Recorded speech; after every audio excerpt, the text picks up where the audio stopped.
اسی حوالے سے ہمارے ساتھ بات کرنے کے لیے موجود ہیں مسلم لیگ نون کے سینئر رہنما ممبر قومی اسمبلی حنیف عباسی صاحب۔ حنیف صاحب بہت بہت شکریہ ساتھ دینے کا۔ پہلے تو فرمائی دیجیے گا آپ کی جماعت سے اس مبینہ خط کے اوپر، بیکاز ابھی تک موصول نہیں ہوا، اس کا ابھی سٹیٹس کو کیا ہے نہیں پتا، مگر اس کے اوپر بڑی مختلف قسم کی تشریحات سامنے آ رہی ہیں۔ کوئی کہہ رہا ہے کہ بدگمانیاں اور غلط فہمیاں عوام اور فوج کے درمیان پیدا کرنے کی کوشش کر رہے ہیں عمران خان صاحب، پھر کوئی کہہ رہا ہے کہ یہ NRO ہے۔ آپ کی کیا تشریح ہے؟ نہیں میں تو ان ساری چیزوں سے بالا تر ہو کے بات کرتا ہوں کہ اب جب محسوس ہو گیا تمام تر اپنی وہ ایک ہوتا ہے نا کیرٹ اینڈ سٹک والی پالیسی، تو آپ کیرٹ اور سٹک والی پالیسی کے ساتھ آپ ریاست کے ساتھ تو نہیں لڑ سکتے نا، یا ریاست کو ساتھ یہ بچوں والا کھیل تو نہیں جو بچپن میں ہم کھیلا کرتے تھے بچوں کے ساتھ، تو اسے کہتے تھے اس طرح کر دینا جب میں کر دیا، تو ریاست تو اس طرح نہیں مانتی نا باتیں۔ اب جب آپ نے ساری طاقت آزما لی، اپنا زور آزما لیا اس پاکستان کو برباد کرنے کے لیے، اس کو تباہی کے دہانے میں لانے کے لیے، معاشی طور پہ ہو یا سیاسی طور پہ ہو، تو سب میں جب ناکامی ہوگی تو پھر آخر ہمارے پاس کیا رہے گا؟ منترلہ ہی ہوگا نا، ہم لکھ کے کہیں گے بھائی جان مجھے معاف کر دیں، اور کیا کریں گے آپ؟ یہی ہے اور کیا ہے؟ اس میں معافی نہیں، گزارشات ہیں نہیں، کہ یہ جو معافی فاصلے ہے۔ عوام اور ادارے کے دیکھیں، درمیان ہیں ان نہیں، کو کم یہ کرنے دیکھیں کے نا، لیے یہ دیکھیں سب سے پہلے تو ہمارے اس نوجوان نسل کو اس خط کے ذریعے نا میں کہوں گا کہ سبق حاصل کرنا چاہیے کہ آپ کو کسی کی آگ کا ایندھن نہیں بننا چاہیے، کسی بھی ایسے لیڈر کی خاص طور پہ جو انتشار کی سیاست کرتا ہو، جو ملک میں تباہی اور بربادی کی سیاست کرتا ہو۔ آپ کے سامنے ہے کہ وہی علی امین گنڈا پور جو ان کے وزیر اعلیٰ ہیں، جس نے سارا کچھ مان لیا ہے، جس نے کہا، آپ بھی کہتے تھے، بہت لوگ کہتے تھے میڈیا پہ بیٹھ کے، نہیں جی ایویڈنس نہیں ہے، شواہد نہیں ہے، جی وہ کیسے PTI کے لوگ ہیں، تو اس نے تو خود کہہ دیا ہے علی امین نے کہ ہمارے لوگ ہیں، غلطی ہو گئی، مگر ہمیں معاف کر دیں، گنڈا پور صاحب تو یہ بھی دعویٰ کر رہے ہیں کہ 26 نومبر سے پہلے 80% معاملات طے ہو گئے تھے اور بعد ازاں 99%، مگر ابھی بھی this is work in progress۔ میں کہتا ہوں جی اللہ کرے آپ کے 99% چھوڑ کے 100% ہو جائیں، نہیں دل سے دعا ٹھیک ہے نا مانگیں، جی؟ نہیں ہمیں کوئی پرواہ نہیں، اگر دیکھیں نا سر ادھر معاملات طے ہو گئے that is doomsday for you، دیکھیں یہ نا آپ کا بستر بوریا دیکھیں لپیٹنے والی بات ہے۔ ہمارا بوریا بستر اس لیے گول نہیں ہو سکتا اللہ تعالیٰ کے فضل و کرم سے، کہ میں نے پہلے بھی آپ کو ایک پروگرام میں کہا تھا کہ انشاءاللہ یہ حکومت اپنے باقی 4 سال پورے کرے گی، یا یہ میرے لیے نہیں یا شہباز شریف اپنے لیے نہیں پورے کرے گا، بلکہ اس ملک کی تعمیر و ترقی کے لیے پوری کرے گا، جو سامنے سمراٹ ہم سمیٹ رہے ہیں، باقی 4 ہی ہیں نا، مزید تو نہیں آگے؟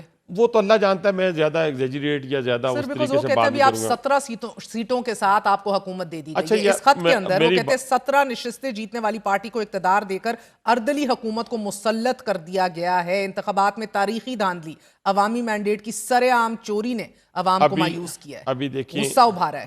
اچھا یہ باتیں جو ہے نا یہ اب قصہ پارینہ ہو چکی ہیں، ان باتوں کا نہ کوئی اثر ہے نہ کوئی۔ اچھا پھر جن کو خط لکھا ہے میرا خیال ہے انہوں نے بھی انکار کر دیا، انہوں نے بھی کہا کہ ہمارے پاس نہ کوئی خط پہنچا تو نہ ہمیں ایسے خطوط کی ضرورت ہے، جو بھی میں نے خبر سنی ہے، میں نے خود تو نہیں۔ آپ کی اپنی کیا ریڈنگ ہے؟ آپ بھی ان سے بڑے قریبی ہیں، خط کا رسپانس آئے گا؟ دیکھیں رسپانس خط کا کیا آنا ہے جی، اگر بات کرنی ہے تو ہم سے بات کریں نا، ہم سے بات کریں، ہم سے بات کرنے آتے ہیں، پھر 4 دن بعد پتہ چلتا ہے کہ اس نے جھڑکا ہے، پھر واپس چلے جاتے ہیں۔ آپ کے پلے ہی کچھ نہیں ہے نا، ہمارے پلے نہیں ہے تو پھر لینے کیا آئے تھے ہمارے پاس؟ آپ کے پلے نہیں ہے تو پھر ہمارے پاس لینے کیا آئے تھے؟ اللہ اللہ کر کے آپ پہ بھروسہ کرنے آئے تھے، آپ ملاقات ہی نہیں کرا سکے ان کی ایک بھی عمران خان سے۔ دیکھیں بھروسہ نہیں کرنے آئے تھے وہ، پھر ہمارا بھی منترلہ کرنے آئے تھے، کوئی نہ کوئی دروازہ کھٹکھٹانے آئے تھے کہ ہمیں کوئی ریلیف مل جائے، لیکن 26 نومبر کے بعد ورا ریلیف بھول جائیں۔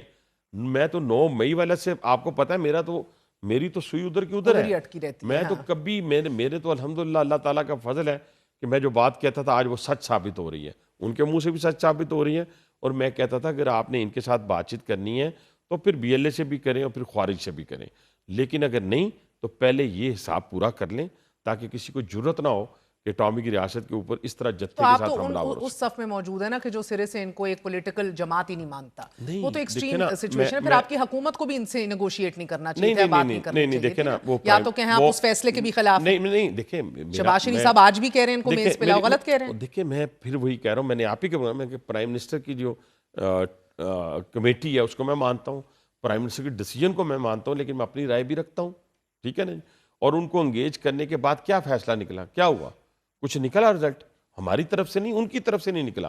وہ کیا کرتے ہیں، جیسے ہم بچپن میں کہتے تھے نا، کسی نے مجھے کہنا میں ابو سے پوچھ کے آؤں گا، امی سے پوچھ کے آؤں گا، مذاکرات وہاں ہوتے ہیں جن کے پاس مکمل اختیار ہو، وہ بیٹھ کے بات کریں. سر آپ بھی تو ابو سے پوچھ کے بیٹھے تھے نا. ہم نہیں بیٹھے, یہ ہم خود آن کسی سے ریکارڈ دیکھیں کہہ نا, چکے ہیں کہ ہم لوگ رانا ثناء اللہ صاحب سمیت کے ہم سب کو اعتماد میں لے کر بیٹھے ہیں. آپ کہہ رہے ہیں کہ آپ کی مجال کہ آپ لوگ یہ آشیرواد کے بغیر بیٹھے. اس بات سے تو انکار کوئی نہیں کر سکتا کہ ہم اس وقت SIFC ہو, پاکستان کی اکانومی کی صورتحال ہو, پاکستان میں لا اینڈ آرڈر کی صورتحال ہو, ہم سب لوگ وہ ایک پیچ والی بات نہیں, ہم سب ایک کشتی کے سوار ہیں, اور اس میں الحمدللہ اسی وجہ سے کامیابی ہو رہی ہے. اگر ہم ایک دوسرے کی ٹانگیں کھینچ رہے ہوتے اور ایک دوسرے کو نیچا دکھانے کی بات کر رہے ہوتے ہیں, حکومت میں آنے کے لیے مجھے لگتا ہے خط پہ رسپانس نہیں آئے گا. آپ کہہ رہے ہیں میرا خیال ہے کہ اس خط کا اب وقت گزر گیا ہے, وقت گزر گیا ہے.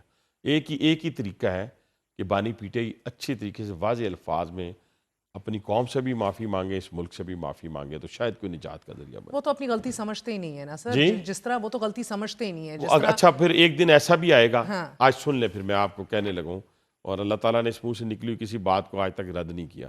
میں کہنے لگا ہوں کہ بانی پی ٹی آئی ایک دن آئے گا جب اپنی ساری غلطیوں کا اعتراف کریں گے, جو اس پاکستانی قوم کے ساتھ, نوجوان نسل کے ساتھ کھلواڑ کی ہے, اور جو پاکستان کے ساتھ, پاکستان کی دیکھیں نا انہوں نے کون سا وار نہیں کیا. مہر مجھے بتائیں, ٹھہریں 1 منٹ لوں گا آپ کا, اب آپ نے مجھے فل ٹاس دی ہے. انہوں نے پاکستان کی اکانومی کے اوپر حملہ کیا ہے, پاکستان کی سالمیت کے اوپر حملہ کیا ہے.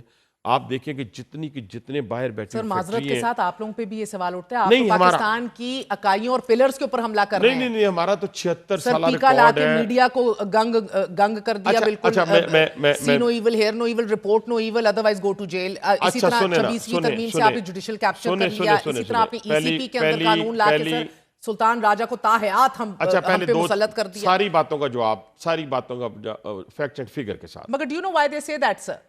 کہتے ہیں مضبوط اور تگڑی حکومت ہونا تو وہ اداروں کو مضبوط کر کے اصلاحات لا کے ملک کو آگے لے کے جانے کی بات کرتی ہے. اگر کمزور انسیکیور حکومت ہو دو چیزوں کا تو سر جواب وہ لے لینا, قانون سازی کر کے اداروں کو کمزور اور اپنے آپ کو لیجٹمائز کرنے کی ہم کوشش تالا کرتے لگا دیتے ہیں. قانون سازی نہیں ہونی پارلیمنٹ میں تو کیا گانا بجانا ہونا ہے؟ ایسی قانون سازی ہونی ہے, اپنی قانون سازی کر کے آپ قانون سازی وہ کرنی ہے. یو ٹرن مارتے ہیں سر. نہیں, پریکٹس اینڈ پروسیجر میں کیا کیا؟ قانون سازی وہ ہونی ہے, سنیں, جس سے ملک اور قوم کی بہتری ہو. سنیں اس وقت کیا بہتری ہے.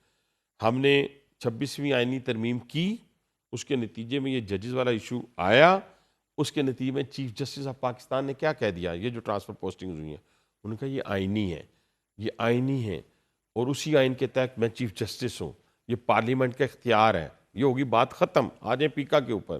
دیکھیں پہلی بات تو یہ ہے, کام اس سے پہلے والے چیف جسٹس بھی کر رہے تھے, تو بات اگر آپ سننا چاہیں دیکھیں نا سر مگر ساتھ پیکا کا جواب تو لے لینا. اپنا ایک ویو نہیں لے سکتے نا, سٹیپ بائی سٹیپ چلیں. اگر آج جسٹس یحییٰ افریدی اس کو آئینی کہہ رہے ہیں تو مسئلہ یہ ہے سر, پریکٹس اینڈ پروسیجر میں آپ لوگ ترمیم لائے تھے کہ ایک چیف جسٹس کی بادشاہت نہ ہو, وہ کلہ ہی ڈکٹیٹرشپ کر کے اپنے بینچز نہ بنا رہا ہو. تب کہ گو کے پہلے والے بندیال صاحب جو بنا رہے تھے آئین کے عین مطابق بنا رہے تھے, ان کا اختیار تھا. آپ نے کہا کہ نہیں بھائی 3 لگاؤ, جیسے ہی قاضی فائز عیسیٰ صاحب آئے آپ نے کہا کہ نہیں جی 3 سینئر موسٹ نہ لگاؤ, ایسا کرو تیسرا قاضی فائز عیسیٰ کی مرضی کا ہوگا, اپنے یو ٹرن. دیکھیں میری بات سنیں, دوسرا یو ٹرن بھی بتا دیں کہ آپ جواب دے دیں. میں آپ میری بات کو سمجھنے کی کوشش کریں کہ یہ جتنے ڈیسیجن ہوتے ہیں نا یہ پارلیمنٹ نے کرنے ہوتے ہیں. اگر کرنے ہو نا میں نے اور آپ نے باہر انڈیویجول,